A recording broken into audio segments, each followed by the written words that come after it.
The first death.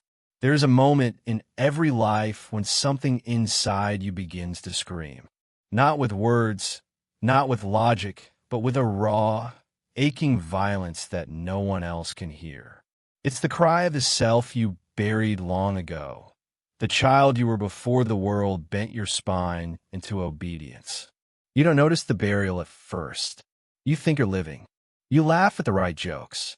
You nod at the right times. You pass exams, smile for cameras, shake hands when told.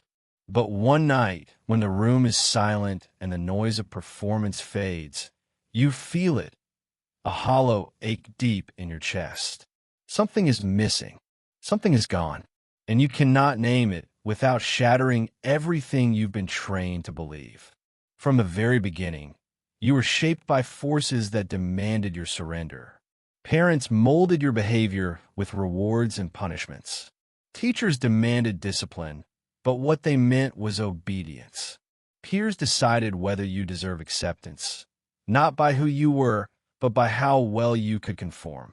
Slowly, brick by brick, the walls of expectation rose around you. What started as instinct was traded for approval. What once came naturally was replaced by performance. And in that transaction, something essential, something feral, sharp, and true was silenced. The tragedy is not that this happens once. The tragedy is that it happens slowly. You don't wake up one day and decide to betray yourself. No, it is death by 1,000 smiles. Death by endless nods. Death by every tiny moment you chose approval over authenticity. You called it survival. You told yourself it was maturity. You believed the lies they fed you. That quiet meant wise. That suppression meant control. That pleasing others meant goodness. But what you were really doing was amputating yourself in small, polite pieces. And the worst part? They applauded you for it. They called you kind when you ignored your anger. They called you mature when you swallowed your rage. They called you professional when you suffocated your own instincts. And every time you believed them, the real you decayed further until all that was left was a hollow mask of compliance.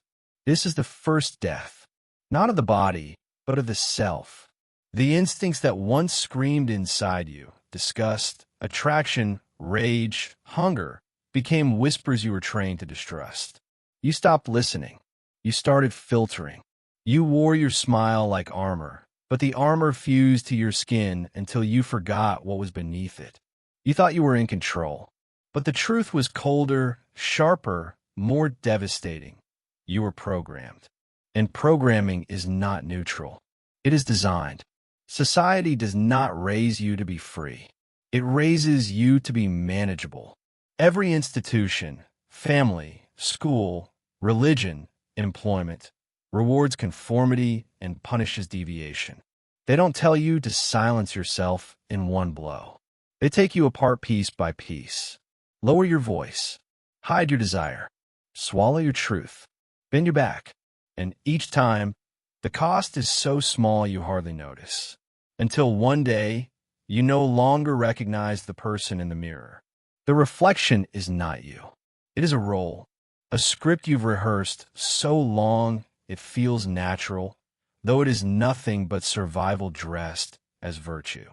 You adjust your tone, your posture, your very soul, not for truth, but for applause. You call this identity. But identity built on reflection is nothing but mimicry. It is a mask that has been worn too long. And here lies the deepest wound. You do not even realize you are dead. Not at first. You keep playing the role, laughing at the right times, performing the ritual of life. But something feels wrong. Your words sound staged. Your emotions feel rehearsed. Deep inside, something is rotting. That quiet unease? That subtle disgust at your own reflection? That is the scent of your own decay. Machiavelli warned, "He who masters himself gains mastery over the world." But most surrender before the battle begins. You surrendered early, not because you were weak, but because the world taught you that obedience was safety. But safety is just another name for submission. And now you stand at the edge of a truth most never face. The life you are living is not your own. It is a performance crafted for acceptance, a mask polished for applause. The child you once were, wild, unfiltered, instinctive, lies buried beneath layers of conditioning. And if you do not dig, if you do not tear apart every illusion, you will die a second death, this time permanent, without ever having truly lived. The question is not whether you've lost yourself. The question is whether you have the courage to admit it. Because admitting it means looking in the mirror and confessing. The person smiling in photographs is a shell. The laughter at dinner parties is performance. The kindness praised by others is compliance. And once you see this, really see it, you cannot unsee it. That is the beginning. That is where life, true life, begins. The forgotten signals. You tell yourself you are good. You tell yourself you are polite, professional, humble, disciplined. And the world rewards you for this performance. They clap when you bow. They smile when you obey. They promote you when you remain quiet. But in the silence of your own body, the truth leaks through. A flicker of disgust, a moment of rage, a spark of desire you choke before it reaches your lips. You dismiss these flashes as weakness, as shame, as flaws to bury deeper. But what if they are not weakness at all? What if they are the fragments of the real you clawing their way back to the surface? The body does not lie. It is society that teaches you to mistrust it. You feel disgust when something violates your soul, but you call it rudeness. You feel rage when your boundaries are broken, but you call it immaturity. You feel attraction that terrifies you, but you call it sin. You feel the urge to shout, but you swallow it and tell yourself it's discipline. Over time, these raw instincts are drowned in the ocean of be nice, be good, be quiet. And you begin to mistake your cage for comfort. This is why most never wake up. Because to wake up, you must admit that your entire life has been a lie rehearsed so well you believed it was truth. You must admit that the smile you wear is not kindness but camouflage. That the gentleness you show is not virtue but fear. That the silence you keep is not maturity but erasure. And once you admit this, the weight of it crushes you. It feels like death. Because it is death. The death of the persona you thought was you. But in that death lies the seed of rebirth. The flashes you hide are not your downfall. They are the compass. The things you hate but pretend to tolerate. The desires you hide from the world. The anger you bury under politeness. These are not defects. They are signals. Each one points to a fragment of your buried self. Trace them back, and you will find the bones of the person you were before they broke you into something manageable. Begin here. What disgusts you that others accept without question? What excites you that others shame? What truth do you hide even from yourself? These questions are not small. They are detonations. Each answer will shatter the illusions you've built, but in the ruins, the real self waits. Power begins not with construction but with excavation. You do not need to build a new identity. You need to dig up the corpse of your old one and pull your instincts back into the light. The world told you that your intensity was dangerous. They called your confidence arrogance. They told you to soften your tone so others wouldn't feel small. They praised your humility, but only because it made you forgettable. And so you shrank. At first, you lowered your voice. Then you bent your back. Eventually, you forgot what it felt like to stand tall at all. They called it kindness. But what it was programming. It is not kindness to silence truth. It is not maturity to amputate anger. It is not humility to erase presence. It is obedience. And obedience without awareness is not virtue. It is death. The first death. The quiet one. The one that comes with applause. But even as you bent, something inside you resisted. You can feel it in those flashes of disgust. In the rage you smother. In the attraction you choke into silence. These are not enemies. These are the last cries of the self you buried. And if you ignore them long enough, they will vanish. And when they vanish, so will you.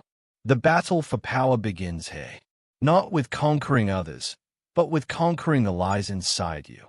Machiavelli warned that it is better to be feared than loved if one cannot be both. And yet you have chosen to be liked, and in doing so, you disappeared behind your own smile. But fear begins within. You must frighten the false self into silence. You must terrify the compliant version of you into extinction. Do not mistake this for cruelty. This is clarity. To hear yourself again, you must stop listening to applause. To see yourself again, you must stop performing. To feel yourself again, you must stop numbing every instinct with the drug of approval. You think silence is safe. You think being liked is enough.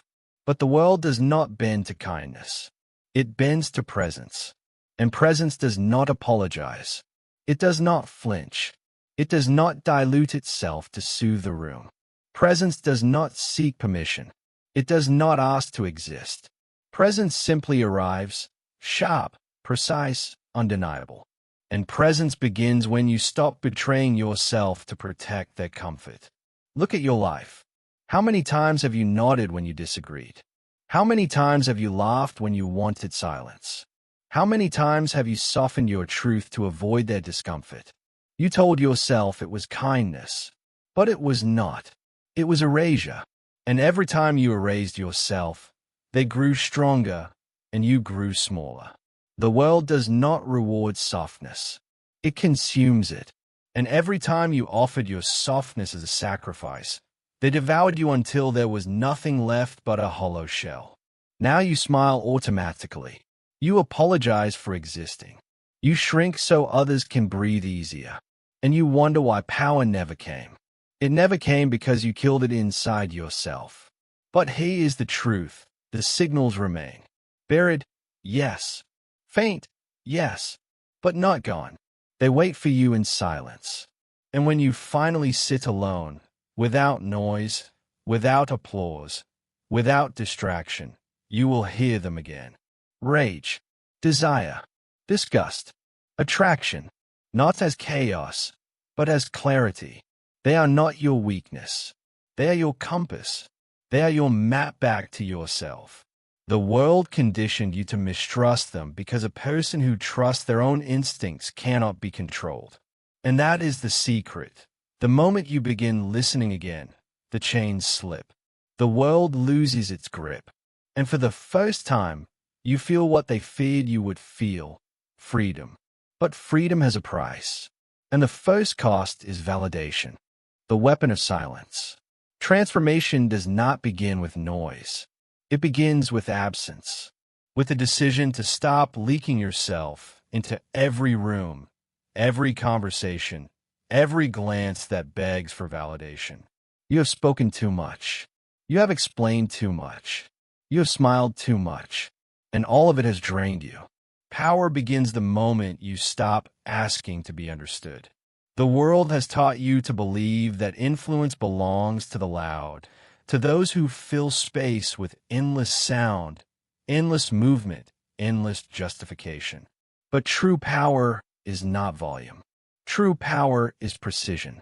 And precision begins in silence. Silence unsettles because it cannot be controlled. When you stop explaining, they are forced to imagine. When you stop over-smiling, they are forced to wonder. When you stop apologizing, they are forced to confront the fact that you no longer fear their disapproval. That is when you become dangerous. A room feels you more when you say less. Every pause holds more weight than words ever could. Every glance, sharpened by restraint, cuts deeper than speeches. They fidget. They talk more. They laugh nervously, because silence is a mirror, and most cannot stand their own reflection. You used to believe humility would make you loved. You thought being gentle would keep you safe. You thought being agreeable would win you respect. But humility without boundaries is not grace. It is erasure. Gentleness without force is not virtue. It is invisibility. Agreement without conviction is not kindness. It is submission. And the world does not reward submission. It exploits it. It takes and takes until there is nothing left but an obedient shell. That is who you were. That is what you were trained to become. But that self is now dying. And in its death, a new presence is being born. Presence is not charm. It is not charisma. It is not the desperate effort to be seen. Presence is alignment. When the internal state is unshakable, the external world bends. Not because you demanded it, but because you became immovable. A wise man once said, "Men in general judge more by the sense of sight than by the sense of touch." If they cannot feel you, they cannot respect you. And presence is felt, not explained. This is why you must stop softening your edge to make others comfortable. You are not born to soothe rooms. You were born to alter them. Power does not apologize for existing. It does not explain its presence. It does not ask permission to stand tall. It simply is. Watch how they react when you stop bending. They will accuse you of arrogance. They will call you cold, detached, harsh. But these words are not about you. They are reflections of their own discomfort. They miss the version of you that made them feel big. The version that smiled when they interrupted you, that shrank so they could expand, that apologized for breathing too loudly. That version is gone, and in its place stands someone they cannot manage. Your restraint terrifies them. Your calm shakes them. Your silence unnerves them, because for the first time, they cannot predict you. And unpredictability is power. This is the paradox. The less you reveal, the more they project. The more they project, the more power you hold. Every word you withhold forces them to fill the silence with their own insecurity. Every gesture you cut away forces them to wonder what you are hiding. The less you perform, the more they watch. And the more they watch, the more you dominate the unseen conversation that governs all human power. You no longer scramble. You no longer beg for understanding. You no longer dilute yourself to ease their fear. You execute quietly, sharply, without apology. And in doing so, you stop being part of the noise. You become the weight in the room. There is a violence in self-possession, not the kind that strikes, but the kind that refuses to flinch. It is the violence of stillness, the violence of a gaze that does not break, the violence of decisions made without hesitation, without justification. People back down without knowing why. Arguments die before they begin. Rooms grow quiet when you enter, not because you demand it, but because your presence disrupts the performance. You have stopped leaking energy. That is what they notice. The pauses between your words carry more weight than the speeches of men who shout. You do not explain. You do not justify. You do not soften. Every move is deliberate. Every absence is strategy. Every silence is pressure. And the more you withhold, the sharper you become. The more you simplify, the heavier your presence grows. They will call you mysterious. They will call you intimidating. But what you really are is aligned. Aligned with yourself. Aligned with instinct. Aligned with a clarity that no applause can purchase. Understand this. The world is addicted to noise. Addicted to performance. Addicted to approval. Your calm is not just rare. It is terrifying, because in that calm, people feel their own chaos reflected back at them. And most cannot stand the weight of their own reflection. You are taught to chase attention, to believe that volume equals influence, that performance equals power. But attention fades. Applause dies. Performance is exhausting. Presence endures. Presence resonates. Presence bends the world quietly, without effort, without spectacle. This is what they never told you. The most powerful are not the loudest. They're the stillest. The most feared are not the most loved. They're the most aligned. When you stop explaining, you force them to confront their own noise. When you stop chasing approval, You force them to face the truth. They cannot control what they do not understand. And that is what you have become. Uncontrollable, unpredictable, untouchable. Silence was once your cage. Now it has become your weapon. And with it, you begin to reclaim the power you buried when you surrendered yourself for applause. The death of the mask. Rebirth is never gentle. It does not come wrapped in comfort or approval. It does not arrive with applause. Rebirth begins with destruction, the tearing apart of every survival trait, every social compromise, every mask you once wore to keep the peace. And if you hesitate, if you try to soften the transition, then you're still clinging to the corpse of who you used to be. The self that smiled to be liked, that bent to be accepted, that apologized for existing, that self must die. Not with ceremony, not with nostalgia, but with fire. Burn him. Leave nothing.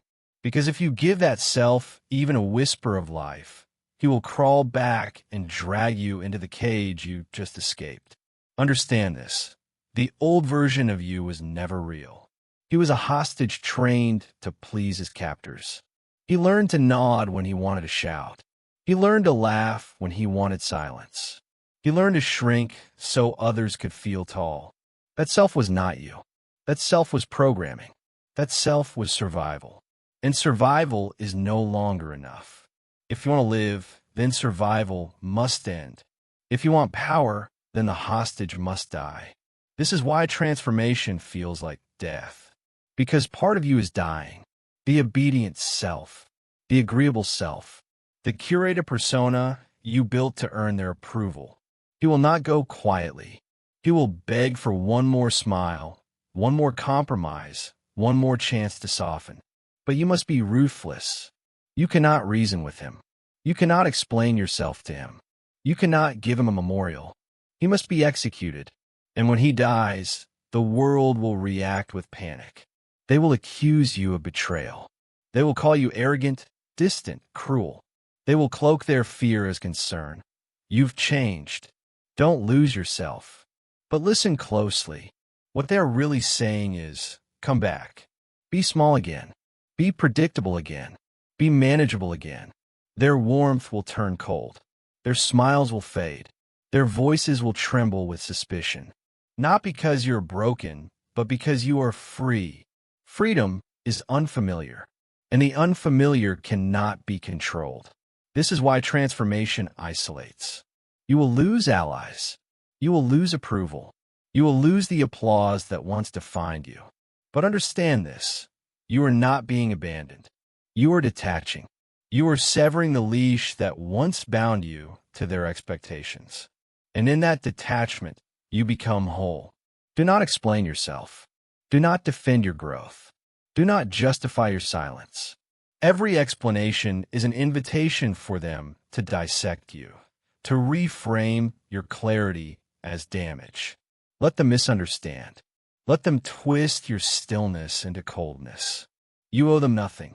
Not clarity, not apology, not permission. This is the final war.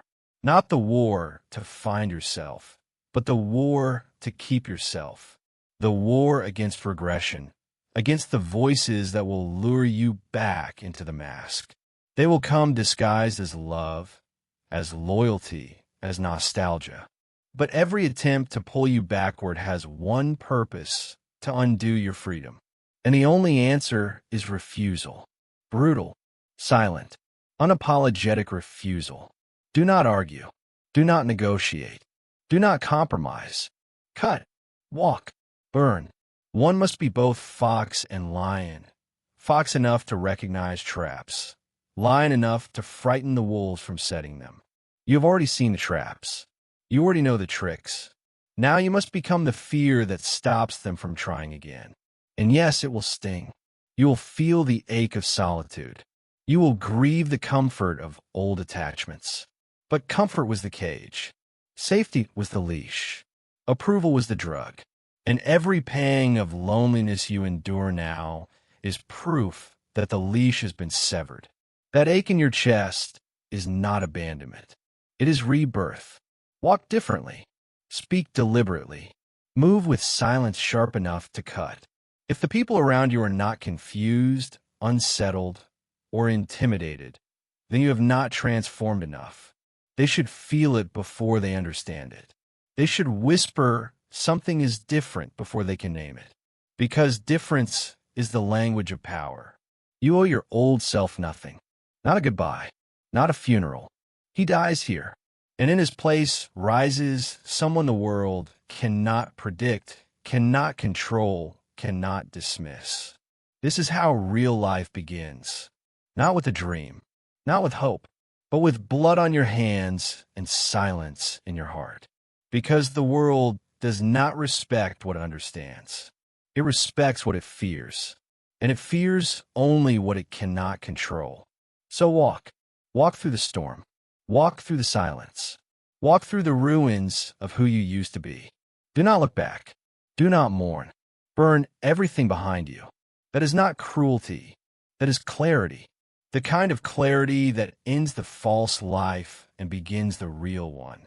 And when you stand in that silence, stripped, sharpened, untouchable, you will know. This was never about being seen. It was about finally seeing yourself.